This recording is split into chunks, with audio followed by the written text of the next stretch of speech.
The Las Vegas Raiders open their regular season on Sunday at the New England Patriots. Coverage on ESPN 1320 begins at 9:30 a.m. To look ahead to that matchup with us on the Insiders, it's Nick Cattles, the host of Locked On Patriots. You can hear him on Locked On NFL on Fridays. Nick, how's it going, man?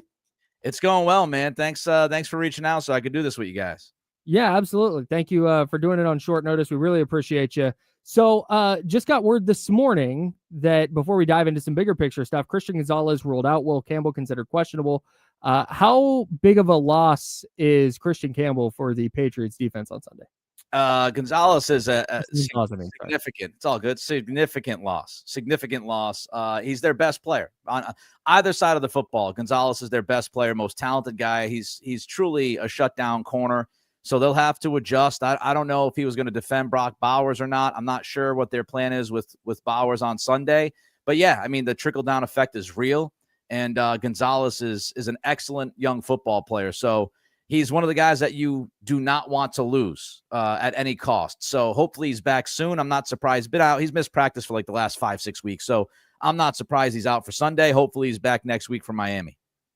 You know, Nick, there's a lot of buzz with Drake May this year. And, second-year quarterbacks don't always take the big leap, but it seems like there's a lot behind him and Bo Nix. Like, there's a couple of these guys that really it seems like people are high on. Are you as high on Drake May? And what do you think his season's going to look like this season? Well, I think he's got the potential to be, a top 10-ish quarterback eventually. I would say closer to 10 than 5. I think he'd be somewhere in that range if he fulfills his potential. So I think he's got the raw talent. I mean, he's got the arm, he's got the athleticism, he's got the IQ. He caught up to Josh McDaniels' offense pretty quickly, has looked comfortable throughout camp. So he has the tools, but he also has been a victim of turnover-worthy plays way too often. He got better at that last year towards the tail end, but he still had 4 fumbles in his last 4 or 5 games. So sometimes he tries to do too much, like a lot of young quarterbacks. If he could take care of the football better, then I do think he ends up being, towards 10 to 12. I don't know, anywhere from 8 to 12. I mean, you're splitting hairs when you talk about, 8th quarterback versus the 11th quarterback in the NFL. But I do think he can get to that level if he takes care of the football. He's at a solid camp, but it's been weird because, at joint practices, he played well. During practice, he played well. But the 2 preseason games he played in, he was not good. So I don't really know why that is. And the other issue with Drake is that, well, 2, he puts himself in harm's way sometimes because he loves to run. He scrambles and stuff. That's kind of his immediate go-to. They've tried to work with him on remaining a thrower while he kind of breaks away from the pocket instead of just wanting to scramble all the time and just run. And the other thing is he tends to get amped up. He gets a little overexcited, especially at the beginning of games and sometimes in the red zone. And so you'll see him start a game and some of his throws are high. He'll miss receivers high. And he's admitted it. I come out amped up. So they're trying to get him to kind of calm down. I don't know. I don't know how they do it, but they're trying to get him to calm down to begin games. So take care of the football, stay out of harm's way, and try not to be so amped. If he does those 3 things, if he can work on those 3 things, I think he'll be good to really good. Nick Cattles, the Locked On Patriots podcast is talking Raiders Patriots with us here on the Insiders. One of the big changes and one of the reasons I'm kind of bullish on the Patriots this year, not maybe not as a playoff team necessarily, but certainly taking steps forward is because of their new head coach. I really think very highly of Mike Vrabel. What's the difference so far in the Mike Vrabel era in the short time that he's been there? Night and day. I mean, Gerard Mayo, I don't want to kill Gerard Mayo. It was the first time that he had a head coaching job. He had never even been a coordinator in football. It was some weird inside deal with Robert Kraft where they put it in his contract that when Belichick left, he was going to be automatically promoted to head coach. It was just a bad idea. And Gerard was just underwater immediatly. I don't know of anything that he did well, frankly. And he didn't handle the media well. He didn't handle the team well. He didn't hold the guys accountable. Vrabel's been there before, right? So he's built a program. He understands. He's experienced. They have a very qualified staff. They've got a bunch of guys who have been head coaches or coordinators working in positional groups. So they got a very qualified staff. And Vrabel, just accountability and just a toughness to the team. And I think, just hearing from the guys, They feel like they're part of a serious program now, that they will have a game plan. Vrabel is all about the details. And I think the team feels like they'll be put in a position to win, unlike last year. Now, will it happen? We'll have to wait and see how it unfolds, because I do think there's a lack of talent. I mean, back-to-back 4-win seasons will do that to you. Sure.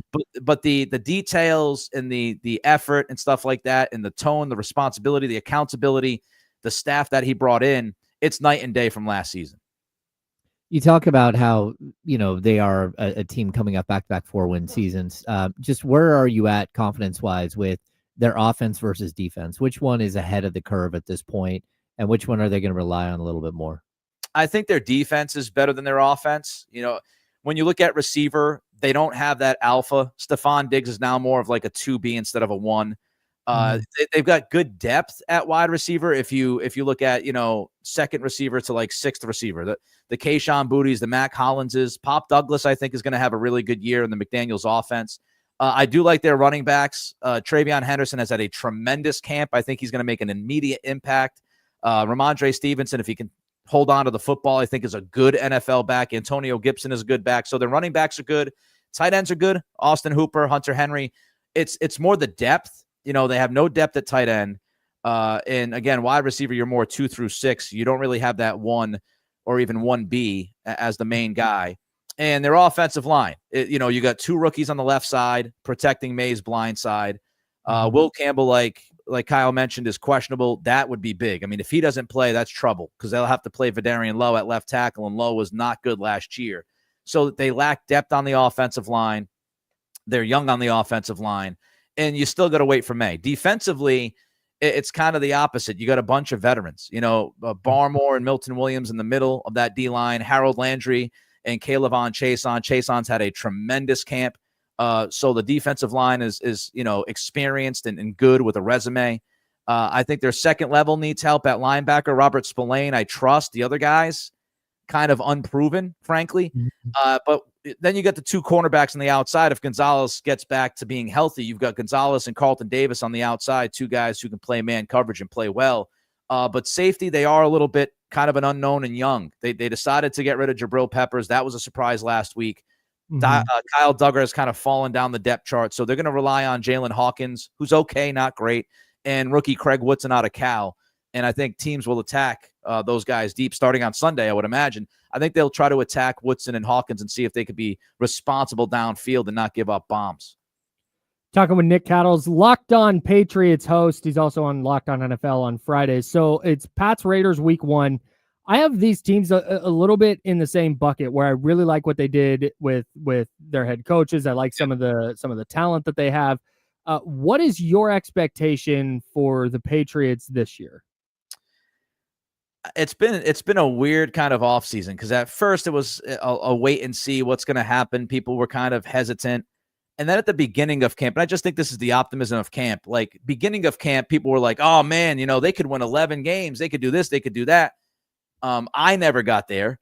I think, if they can get to 8 wins, that to me is a win. If you double your wins from last season and you start to build a culture, if you could finish 8-9, my official prediction was 9-8, but I think they have a floor of, let's say, 7 wins. If absolutely everything went perfect, I mean, perfect, they might be able to get to 11 wins because of the schedule, but everything has to be perfect. They've got to be healthy. Drake May has to take that big step forward in year 2. And the offensive line has to be, ahead of schedule with the rookies on the left side. If everything went perfect, that's what I would say. But right now I got them about, 9 wins. 8-9 wins feels right. Nick, we're talking to Nick Cattles here from Locked On Patriots. We can't keep you all day, but what are your thoughts on Bill Belichick's college debut? Well, he got his butt whooped, right? I mean, I just think he got humiliated. I'm somebody who actually said I'm going to root for Bill at North Carolina. I want him to succeed. I want him to go out on top. It would be great to see him, work with the younger guys and help those young football players become better at what they want to do. But it's getting tougher. I got to be honest, because look, this is both sides, but Robert Kraft and Belichick, they've both been extremely petty to each other. It's been one measurement contest after another. And it's frustrating and disappointing that these guys just can't say, hey, we won 6 Super Bowls together.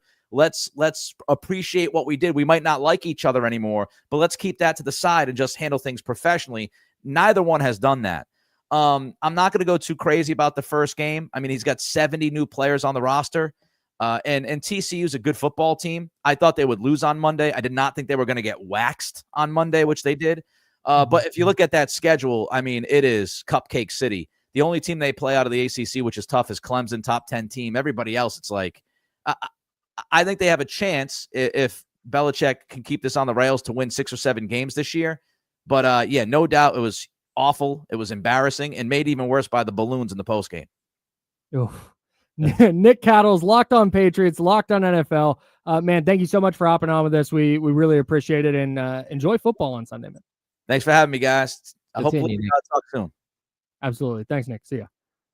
Locked On Patriots, Locked On NFL, Nick Cattles.